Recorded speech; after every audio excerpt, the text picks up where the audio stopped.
My glasses. You don't have glasses at all, do you? I don't. And I do have astigmatism. And I should wear them when I drive at night. Oh, okay. But I that makes don't. sense. Yeah. Hey, you're fine. I know. I've got pretty good vision too. I don't clean my glasses. Whoa, you look amazing. Thank you. Thank you so much. Yeah, I like notoriously. Is They're that dirty. Is that could be like a cliche. That could be a cliche. It could be like It's a trope. maybe a trope. Yeah, it's definitely a trope in my life. You only see things as clear as your glasses are cleaned. How can we shorten that up? You only see things as clear as your glasses are clean. Oh, you can only see things as clear as your lenses. That's brevity is the soul of wit. See. Yeah. Brevity is the soul of wit. Yeah. With that, welcome to our podcast. Hello. This is just us two today. As you can see, we are a member short. Yeah. There's no Hector. We're also on a couch. Oh, We haven't done a video form podcast with just two people yet. No. So trying to figure out like how to make that work. I was like, I guess we need to sit on this couch. Yeah, this is kind of how it started. Yeah. The pod. So it's kind of nice to be back on the little couch. It feels very nostalgic. Exactly. Yeah. Yeah. It's For our like nice. long time, or for I guess our video listeners. For our video listeners. All Absolutely. of you. This is a new experience, but this is just is. same old for us. I know, which is nice. This Mhm. is the couch. This is a very nice couch that was very much a part of the Artist Way group that we were a part of. Yeah. For longtime listeners, you know all about that. You know, I got this couch from a local furniture store. Did you?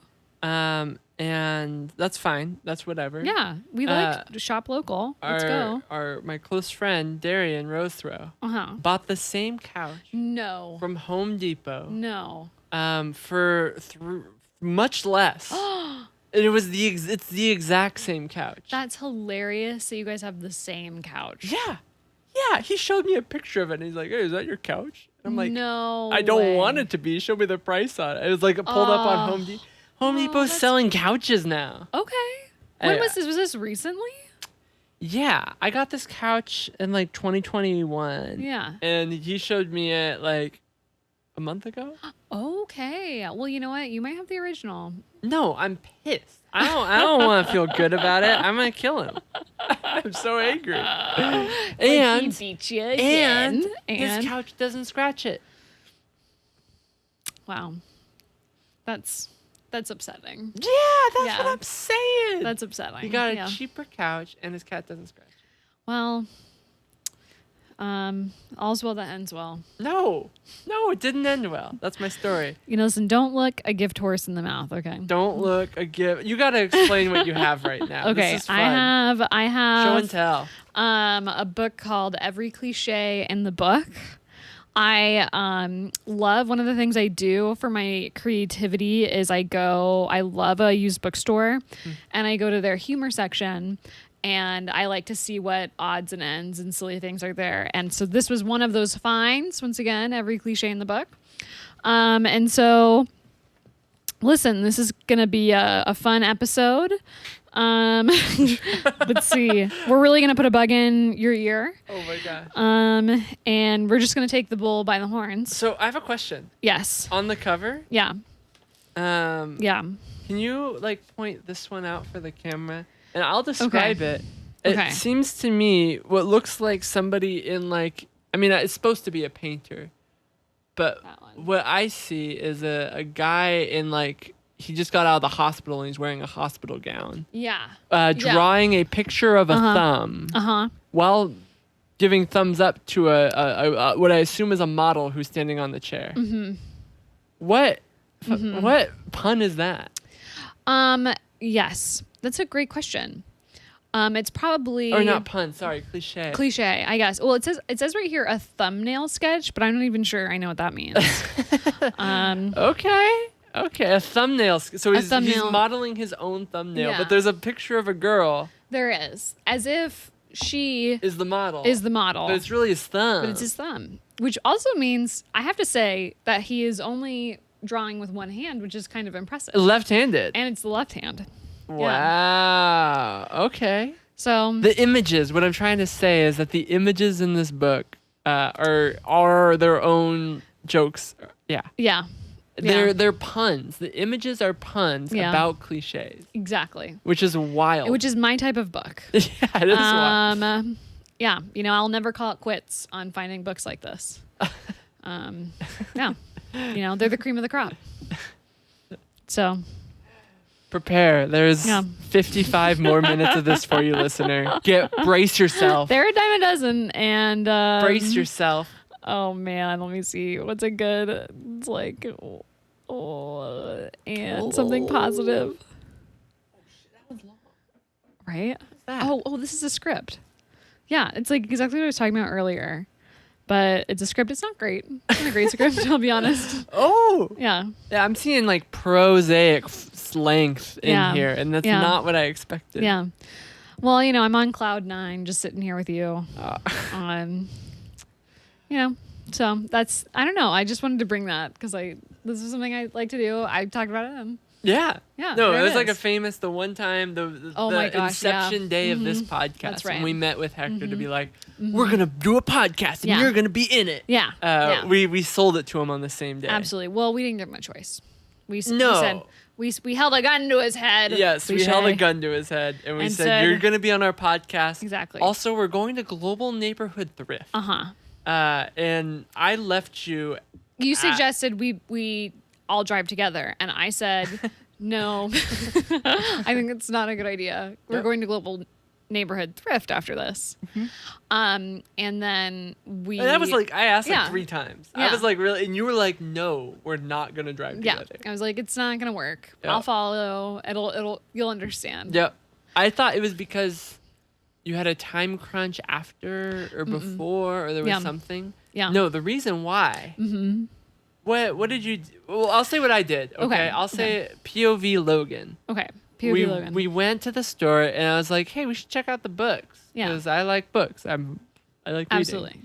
So we go to the books and then you stop at the single bay, not of comedy books. Right. Not a big section. Right. And then I proceed to look at the whole store, every aisle I walk through, every room, and it's a big store if you haven't seen it. And you were in the same spot that I leave you an hour and a half later. The only difference. I cannot believe it was an hour and a half. I mean, I can, but it felt like 10 minutes to me. I felt like I was in there for 10 minutes. The only difference is you had a hand cart that was full of books from that section. Oh my gosh, I love it. They're my treasures. They're my babies. They are. I believe it. I have to stop going to these. Like, one of the things I've been doing is I'm not allowed to go anywhere. I have to go to my own bookshelf. Get this from my own bookshelf because I have all the things I need. Yeah. So I'm stopping for a minute, 2 trips to there and you'd have a lifetime's worth of Oh my gosh. And I get so excited. Just even thinking about it right now, I'm like, oh, that's what I want to go do. I want to go look. I want to keep growing my collection. I hope I have like this like really refined humor library where I have just like ridiculous humorous books. And you know what? I think I want to write a humor book. I want to like a really weird like 70s humor, like thin paperback book. Okay. With weird drawings and little witticisms. I believe in it. Yeah, thank you. I think you're gonna be, like there's like a trope of like the old reclusive dudes who have like a room with 12-foot ceilings and bookshelves that are just as tall. Yep. And it's like a room like filled with them, like Gatsby-esque. Ooh, That's gonna be you, but it's all old comedy books. I love it. I hope that's my future. Do you think that genre is dying? Comedy writing? Yeah. No. Who's the one? David Sedaris? David Sedaris is a great comedy writer. I feel like he's like the only guy. Super satirical comedy writer, like dark comedy. But it's like also is like largely his personal stories. Yeah. I just read this book called Comedy Book by Jesse David Fox, which is really good. Highly recommend. And And I think comedy writing, it's interesting. Is comedy dying in the print form? Nah. But I almost feel like it's like an extension of someone's brand now. It's not like a form in and of itself. Like, That's it's true. Like, hey, I just got a Netflix special. Yeah. 6 months from now, I have a book. It's not I think publishers might not be publishing every cliche in the book. That's what I'm saying. I guess that's true. Yeah. Yeah. I mean, like, my hope is that I have, like, a kitschy book like this. Yeah, I could see that. Yeah, I want something, like, super ridiculous. Mm-hmm. Yeah, I like it. Thanks. A blessing in disguise. Mm-hmm. This is a priestly figure or bishop of some sort. That's right. Reading, and he has a the disguise emoji on his face. Yeah, he's got a big nose, a mustache, with the fake and thick eyebrows. Yeah, that's so funny. Oh my gosh, I want to get a pair of those glasses. I forgot about those. I guess, like, you know what I have to say is, like, I think maybe we talked about light bulb moments, but what's inspiring me right now to talk about for our topic, I don't know if you feel like this, was like things that brought you joy in childhood. I'm game. Okay, because I have to say I've been really tapping in to Little Cam to the point where this weekend I rewatched We Sing movies. Okay. Have you heard of We Sing? You just uttered so many words that I've never heard ever. Little Cam? Little Cam. Me. Oh, young you're me. Little Cam. I thought you meant like that might have been something. Okay. Oh my gosh, no. And me, you're Little Camrynne. You know what? Young Camrynne. Let's use my full name. Yeah. Young Camrynne. Young Camrynne. Yeah. And you are into We Sing movies? We Sing movies. This is what a We Sing movie is like. It is okay, and this is, like, I think interesting because I do think films like this influenced millennial comics because it was like when you watch it, you're like, I could be on psychedelics right now. Like, I could very well be, like, fully hallucinating. Like, that's how whimsical and weird. Like, literally, like, the character of We Sing Sillyville, her name is Silly Whim. Silly Whim. Okay. Silly Whim, like, as in on like a whim. Moment. Like a whim. Yeah. A whim. And the premise is that these kids fall into a coloring book and they meet Silly Whim and they have to unite all of the colors together. Because I know, and they do it by singing really silly songs. and like things like trees come to life. There's a nut that comes to life. Like, it is wonderful. It is wonderful. I highly recommend. I watched it sober, but I think it'd be really fantastic if you weren't watching it sober in some way. So I watched that, and then I watched this another We Sing movie that is called Grandpa's Magical Toy Shop. And, like, the premise is that all of these toys come to life. Okay. And, like, they also sing silly songs. Okay. And the style of the films is like 90s, like early 90s, honestly, like maybe like 80s, 90s kids outfits, and then clown. And then just think clowning. And yeah, and it's really, yeah. Like, okay, for instance, I'm just going to say one word. Okay. Yeah. Punchinello.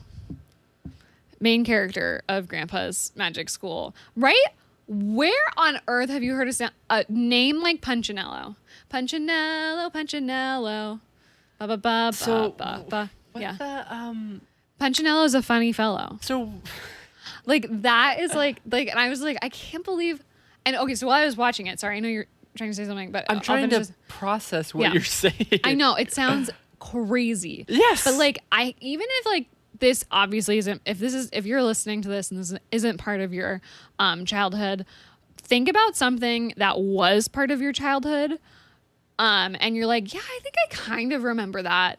And then go back and watch it, and you will literally feel transported. Yeah. to when you were a kid. Like there were moments where I was like, oh yeah. And like, I love this song. And I had these, for instance, there was this one scene in Sillyville, We Sing Sillyville, where it's the color red.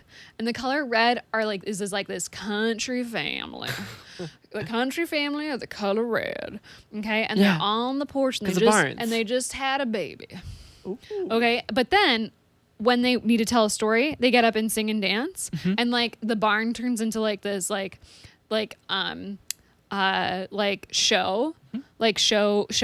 kind of stage, and I was like, this is the kind of art I want to make. You know what I mean? Like I was like, this is it. Influence connect. I was like, this is it. I was like, this is so formative.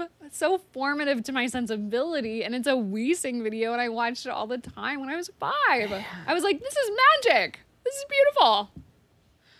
I know. So I highly recommend, like, really. That's just one of the things I've been doing to really dive into my inner child. Yeah. Which is fantastic. I would like you to share next, and then I'll share some more. Wait. Yeah. So what's the topic again? I think maybe things that you liked when you were a little kid. And how it might influence us now. Okay.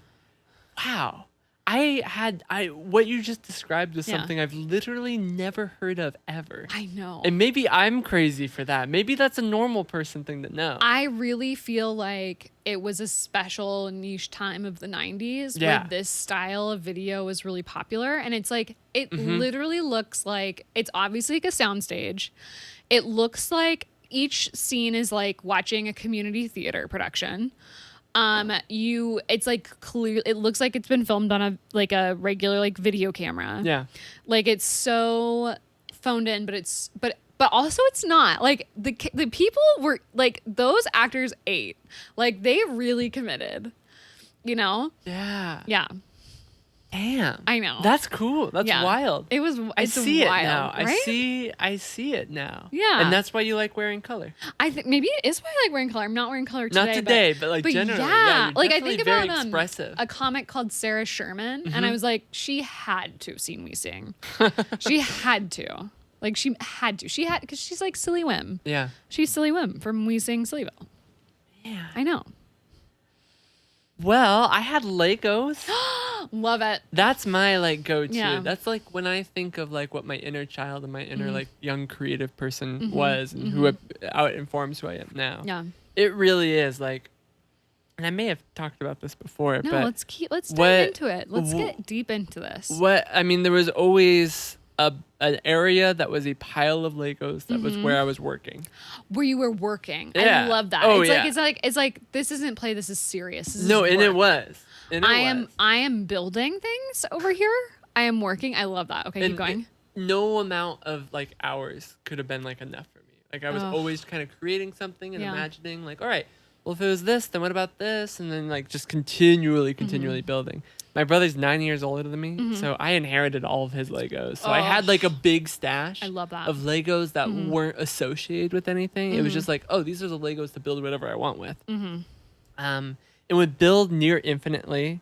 And then after I'd build a lot, I would take all the little minifigures and start building a story around like their little lives together. I was just about to ask that, like The Sims? Yeah, like The Sims or like a movie is what I think of what it was. Like where it's like, all right, there's like these like episodic whatever of these characters that interact with each other. Yeah. And I've made the characters and I designed it and I designed all their sets and it's gonna be great. Oh. And there's gonna be a scene at a mountain and now I need to make a mountain. Let's go.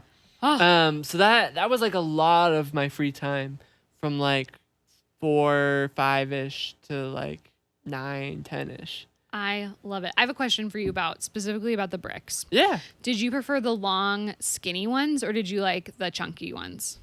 Like the 1-bys or the 2-bys? Oh, 2-by. Interesting. And that's what I had. Yeah. I think if I had a ton of 1-bys, that would be a different story. Interesting. Okay. I think if I had a lot of those. But the problem is if you have 1-bys and they come in like 4, 6, 8, and you only have 4, 6, 8, then you're not going to be able to make a solid wall. Right. Like, because, and of course, I think we'll probably, let's just like, I want to do a thought experiment here with you. When you build a Lego wall, you have to make sure that they overlap like you can't just build obviously like straight up. You have to like kind of for stability like purposes. a brick, like an actual brick wall. Yeah. And I had a ton of 2x4s. Oh, so like literally like 2x4, and with those like I'm not kidding. I think there was a dinosaur set my brother had that he never did that I just inherited all the Legos for. Love. So there was these like golden ones and these kind of like moss green bricks. Oh, beautiful. That I had hundreds of each. Wow. So it was like, oh, I can just make a village. Like, yeah. Okay, and then did you like only build with the golden ones for one house, only with the moss green for the other? Would you do a layer of gold, a layer of moss green? Would you do every other? Tell me about that. That developed more as I got older. Okay. Like when I was younger, it was more of like a structural was like the only perspective I had. Absolutely. Was like how does it like shape? Like I remember one time I made what I thought it was essentially a city that was all on stilts, but it was so poorly like there was no color arrangement or like real like design. Love that. Like you'd have like. Did you just take the ones? No, I would do like 2 and 2 and 2 and 2 and 2 and 2 and make like a bunch of different stilts. Oh, hi Remy. Remy, welcome to the video podcast. Hello. For the audio listeners, my cat Remy is I'm gonna check it out here. Remy. Hi. Oh, did you find a rectangle, darling? Okay. Oh my gosh, please join us. What is going on here? Oh, that's bye-bye. it. Okay, bye Remy. Bye. Well, it's because there's nothing beautiful. there's no blankets to sit on. I know. She's like, what one must need a blanket. She's like, excuse me, you weren't fawning over me as per usual? Oh no, she's unfazed by fawning. Oh, but you know what? That's true. Rectangles? Yes. She loves sitting on rectangles, so I thought she might have. Oh. But that wasn't an adequate rectangle apparently. Okay, it wasn't worth it.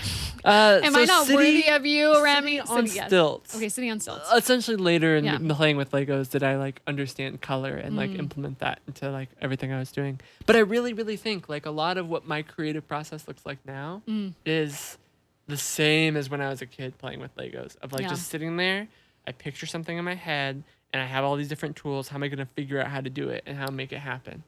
That's really beautiful. Yeah. It's fun. That's a great insight. Yeah. Wow. And it means like I'm a horrible collaborator. I'm horrible at being around with people because like really what I want to do is just sit and figure it out. I know, right? You're like, well, I think like, like being collaborators is all good, but you really like I think collaboration is really cool because it's magic when it can happen. I think it's really hard. I think collaboration is super difficult. Oh, and I think some people's skills are more apt towards it. Yeah, like, absolutely. What I mean? I would also say I'm not a great collaborator. Yeah. I think there's a lot of skills that make a great collaborator and some mediums that like require it. Like for Hector, doing portrait photography. Absolutely. You can't be a portrait photographer without a portrait. Yeah. A person. So like collaboration is just inbuilt, and he's in dance. Yeah. Like, I think for a lot of reasons he'd be a good person to talk about collaboration. Yeah. You and me, no.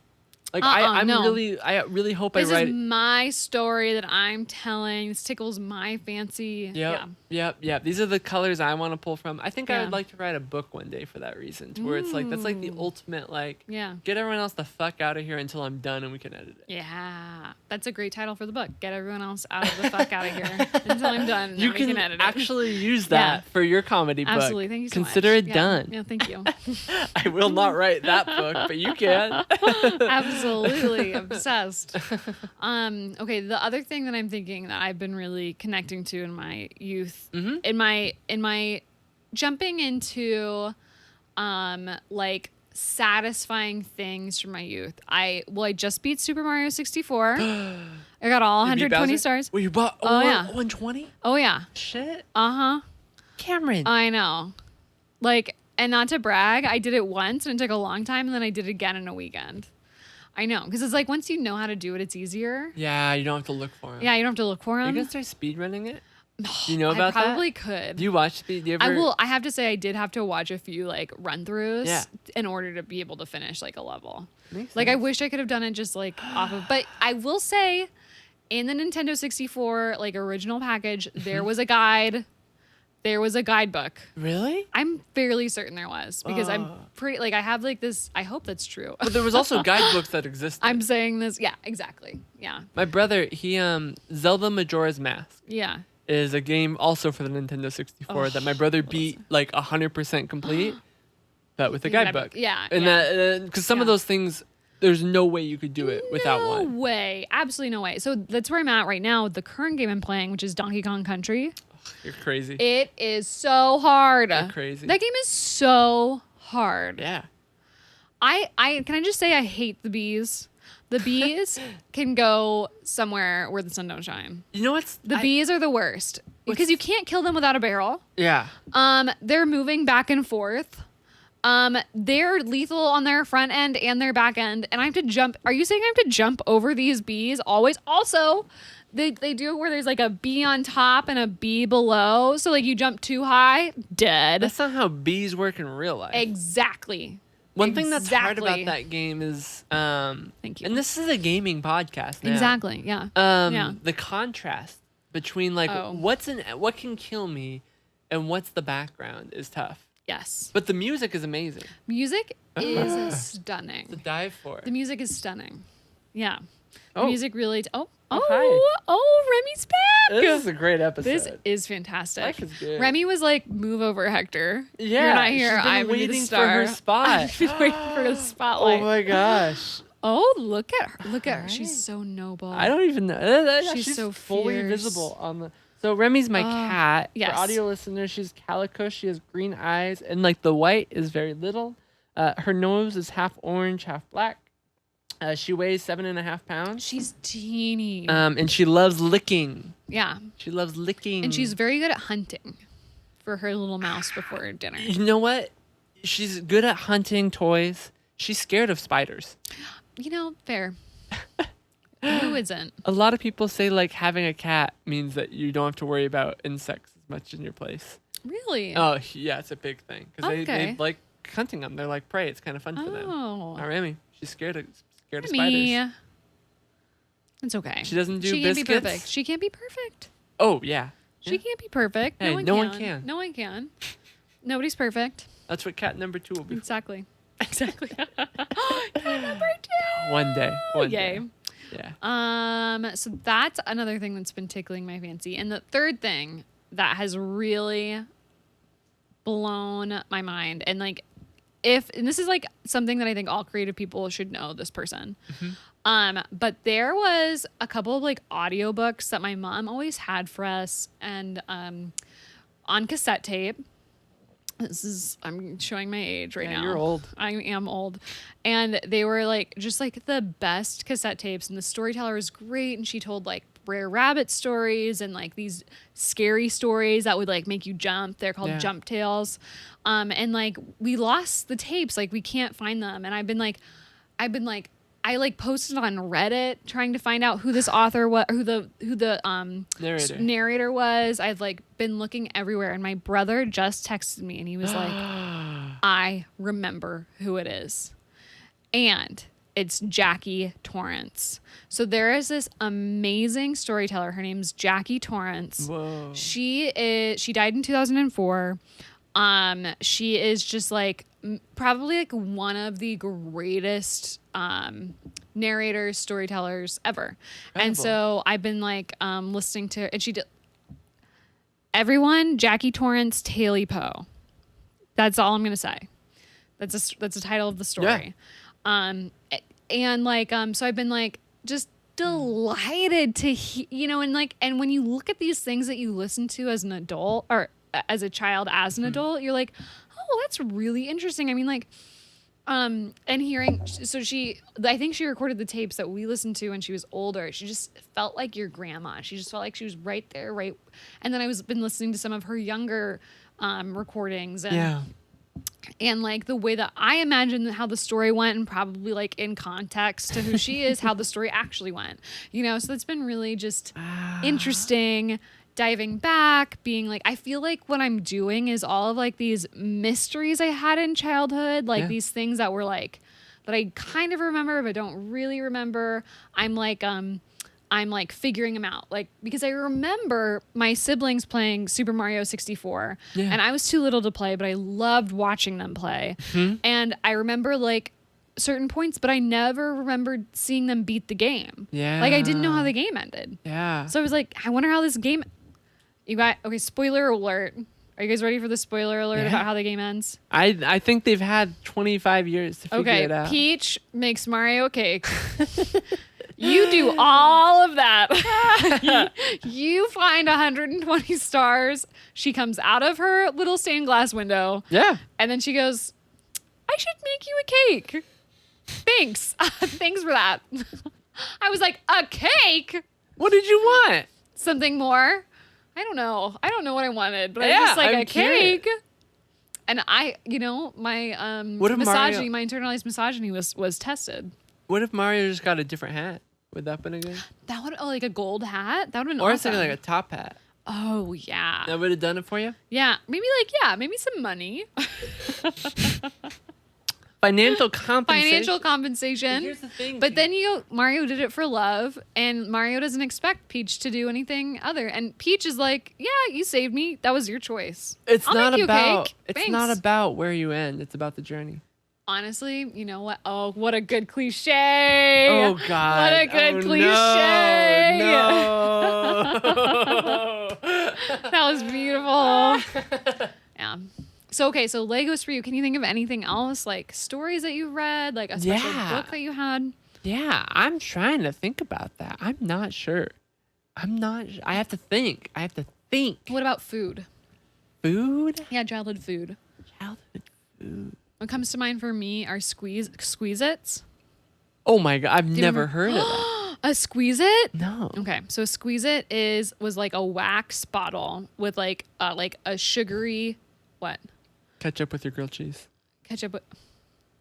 I remember that so vividly. Ketchup. Wait, I'm so confused. Like you eat a grilled cheese and you dunk it in ketchup. Oh, okay, that's what you're remembering? Yeah. But please continue. I have no clue what a Squeeze-It is. But you're a fan of that? No. Okay, well, I just like, that's like so something you do as a kid. Yeah. And then you taste it, you remember like the way that the ketchup like had like this tartness to it. In conjunction, right? Oh, that's 100% something that I associate with childhood. Takes you right back. You're like, wow, I was a kid. There was a time that I was a child. Hmm. This is crazy. And I think what's interesting about that and like creativity is like when you can kind of tap into that, when you're a kid, you're so open to things. You're so naturally creative. Children are so naturally creative. They can just really get into this state of play.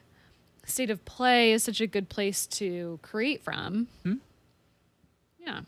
No, I think you're exactly right. And I think like the art of being more childlike creatively is largely being able to like tap into exactly what you're saying, where it's like, oh, it's not about like so much of the world around us is about objectives and about conformity.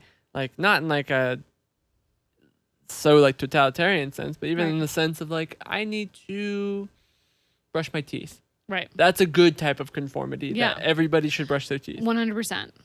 But finding your inner child helps you come to a place where like the very, very mundane and everyday of your world just is like unique and interesting in a choice in a way that you don't really understand unless you can look at the world through those eyes again. Yeah. And I think the act of trying to like be more childlike in a creative sense, which is ultimately like your inner, is huge. Yeah. Is the most important thing is stems from that.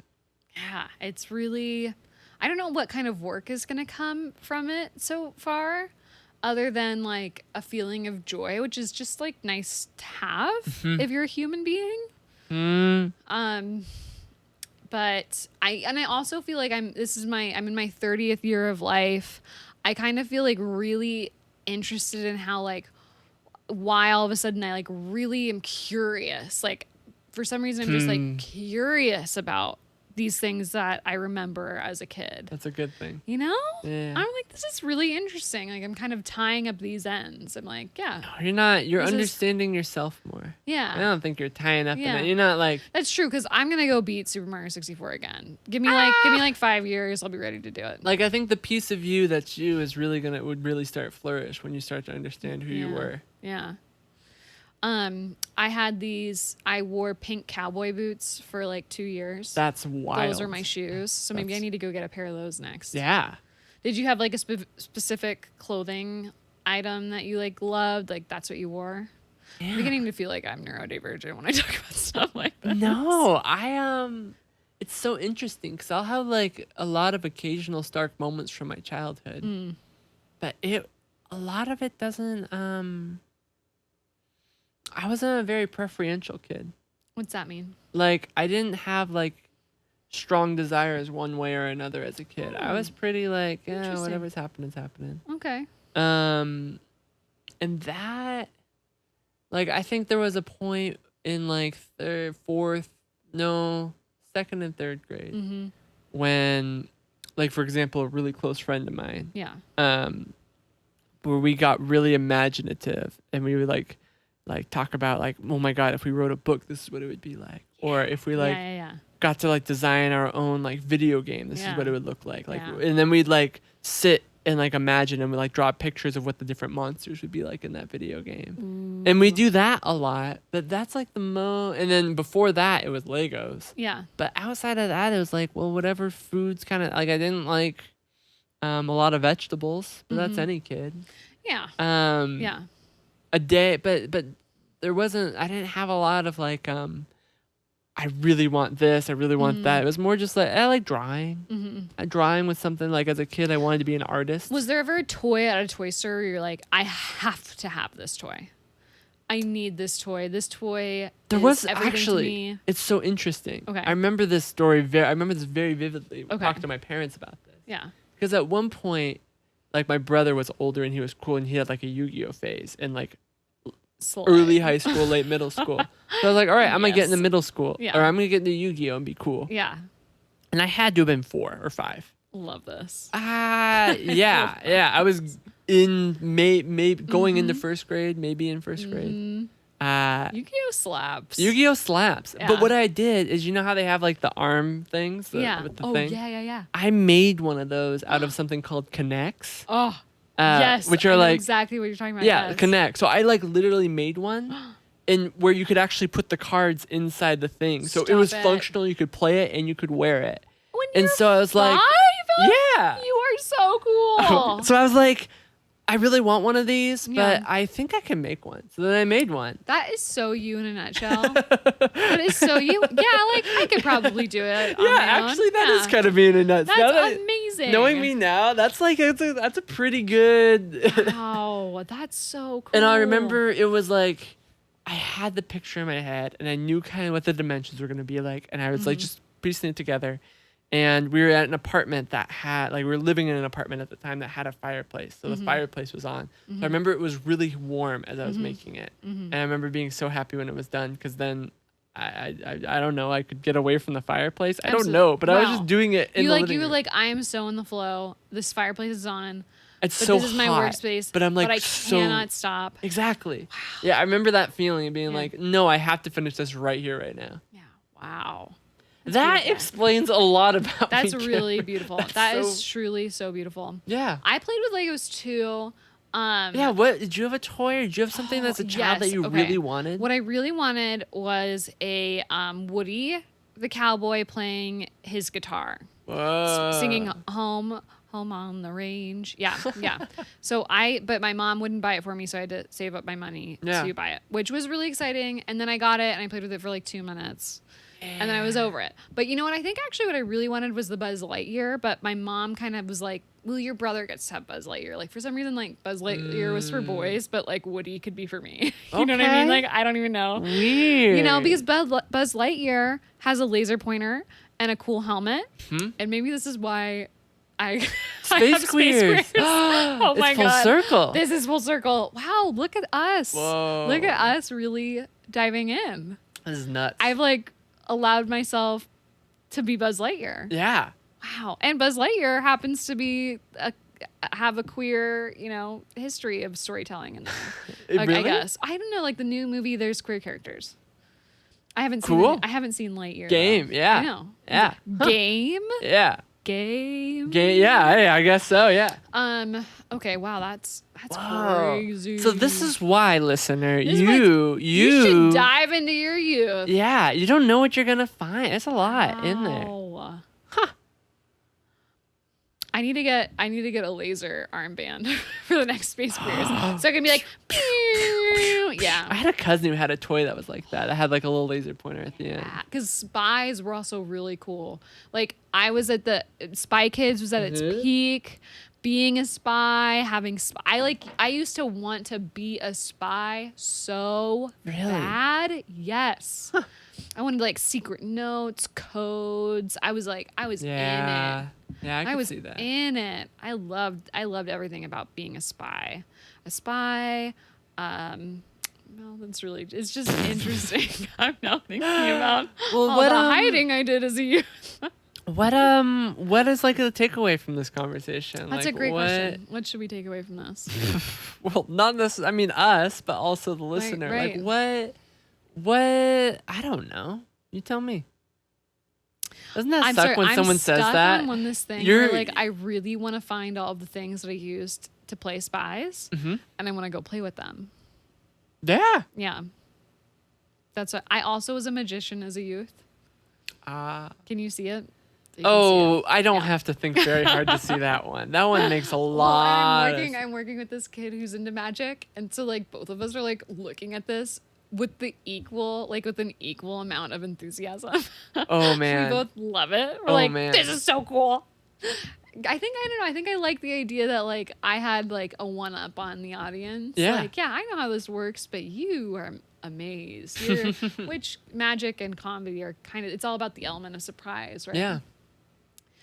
What should listeners take away from this?